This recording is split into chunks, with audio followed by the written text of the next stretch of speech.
अंतरवली सराटी येथे ओबीसी भटके विमुक्त जाती जमातीचे आरक्षण बचाव आमरण उपोषण अंतरवली येथे उपोषणकर्त्यांनी दिलाय प्रशासनाला इशारा। उपोषणकर्ते बाबासाहेब बटुळे मामा व ॲडव्होकेट मंगेश ससाणे व संतोष मिरकर, बाबासाहेब दखणे, शरद राठोड, विठ्ठल तळेकर यांनी माधव न्यूजशी बोलताना सांगितले। माधव न्यूज महाराष्ट्र संपादक सुरेश पोटे। काय आव्हान राहणार होतं? प्रशासनाला, राज्य सरकारला आमचं एकच आव्हान आहे। डॉक्टर बाबासाहेब आंबेडकरांनी कलम 340 अंतर्गत जे आम्हाला आरक्षण संविधानामार्फत दिलेलं आहे आणि जे ओबीसी आरक्षण लागू करण्यासाठी गोपीनाथ मुंडे साहेब, आमचे भुजबळ साहेब, शिवाजी बापू शेंडगे यांनी अत्यंत संघर्ष करून मंडळ लागू केला आणि कुठेतरी आम्हाला 30-35 वर्ष झालं हे आरक्षण आता आम्हाला लागू झालं आहे। त्या आरक्षणाचा आम्ही आता लाभ घेतोय आणि ते आरक्षण आता लुबाडायचं, त्या आरक्षणाचा घात करायचा, त्या आरक्षणाला धक्का लावायचा, घुसखोरी करायची, हे जे या जरांगेच्या मार्फत जे षडयंत्र चालू आहे, जरांगेच्या दबावामध्ये राज्य सरकार ओबीसीच्या आरक्षणाला नख लावत आहे, तर त्याला विरोध करायला आम्ही उपोषणाला बसलोय।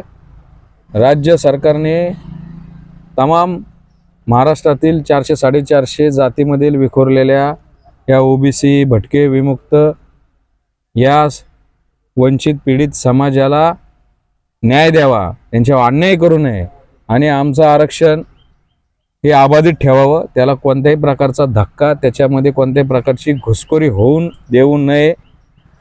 तुम्ही मायबाप सरकार असता, तुम्हाला महाराष्ट्राच्या 12-13 कोटी लोकसंख्येमधील प्रत्येक घटकाला समान न्याय द्यावा लागतो। तुम्ही फक्त एका समाजाला न्याय द्यायचा आणि बाकीच्यांवर अन्याय करायचा, अशा प्रकारची भूमिका घेऊ नका। यासाठी आम्ही उपोषणाला बसलोय।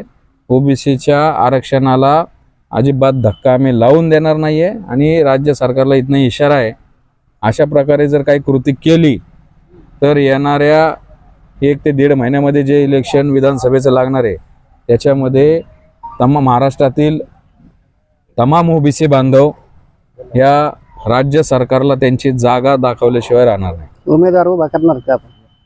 हा, नक्कीच करणार। आता सध्याचं जी आमची प्राथमिक जी मागणी आहे,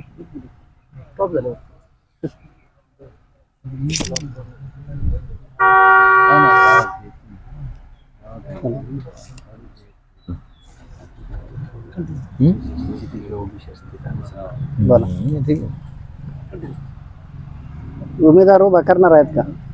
आता सध्या आमची प्राथमिक मागणी आणि प्राथमिक गरज एकच आहे। जरांगेंची जी ओबीसी मध्ये घुसण्याची जी मागणी आहे त्याला आमचा विरोध आहे, ही प्राथमिक आमची मागणी आहे।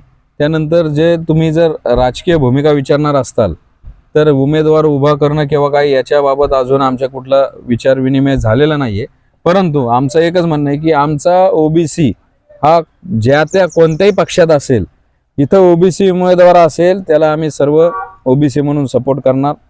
जो पक्ष ओबीसी बहुल मतदारसंघामध्ये ओबीसीला डावलून प्रस्थापितांना तिकीट देईल आणि ओबीसीला प्रतिनिधित्व देणार नाही, उमेदवार देणार नाही, तर 100% त्या पक्षाच्या विरोधात आम्ही वेगळी भूमिका घेऊ। आमचे ओबीसीचे उमेदवार, आमचे सर्व ओबीसी याच्यामधले आंदोलक, त्याच्यानंतर महाराष्ट्रामधील ओबीसी नेते एकत्र येऊन या संदर्भात आम्ही विचार विनिमय करू आणि जर आम्हाला यावेळेस 288 मधील आमच्या लोकसंख्येच्या प्रमाणामध्ये ज्या त्या पक्षांनी जर तिकीट दिली नाहीत, उमेदवार दिल्या नाहीत, तर ओबीसीचं अस्तित्व या विधानसभेला आम्ही नक्कीच दाखवू। त्याबाबत आणखीन कोणत्याही प्रकारची स्ट्रॅटेजी ठरलेली नाहीये, पण नक्कीच ओबीसीच्या फायद्याचं जे काही निर्णय असतील ह्या विधानसभेच्या पूर्वी घेतले जातील।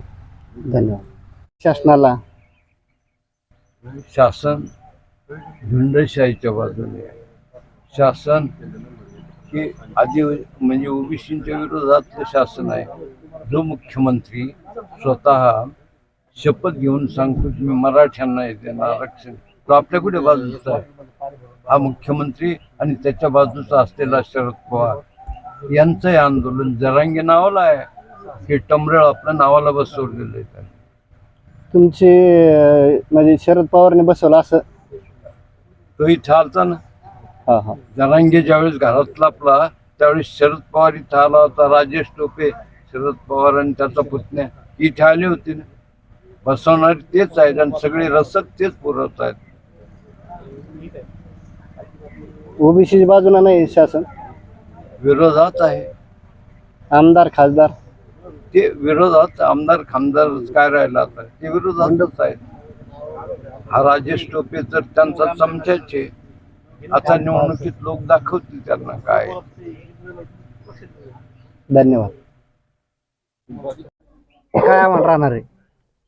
तुमच्या माध्यमातून माझं प्रशासनाला किंवा राज्य सरकारला सगळ्याला माझं आव्हान राहील की मागच्या काळामध्ये महाराष्ट्र तुमच्याकडं बघतोय की आंतरवाली सराटीमध्ये जे तुम्ही लाड पुरवले पहिले उपोषणाचे, आणि एकाच समाजाचं गुणगान सगळे आमदार असतील, खासदार असतील, मंत्री असतील, अधिकारी असतील, त्यांनी लाड पुरवण्याचं काम केलेलं आहे. पण हे गोरगरिबांचं, भटक्यांचं, ओबीसींचं उपोषण आहे आणि या उपोषणाकडेही तुम्हाला गंभीरतेनं बघावं लागेल.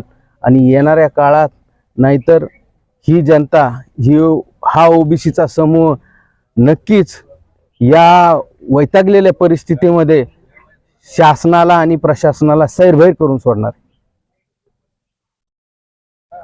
होणारा अन्याय दूर होत नाही तोपर्यंत आम्ही इथून बाजूला हटणार नाही. आमच्या ओबीसी वरती जो घाला घातलेला आहे, ओबीसीचं आरक्षण हिरावून घेण्याचा प्रयत्न होतोय आणि ओबीसी मध्ये घुसखोरी झालेली आहे. जोपर्यंत शासन आणि प्रशासन आम्हाला ठामपणे सांगत नाही की ओबीसीला कुठलाही धक्का या पुढच्या काळात लागणार नाही आणि जे धक्के त्यांनी दिलेले आहेत ते धक्के ते मुळासकट बाहेर काढत नाही, तोपर्यंत आम्ही इथून हलणार नाही. ओबीसी सर्व. धन्यवाद.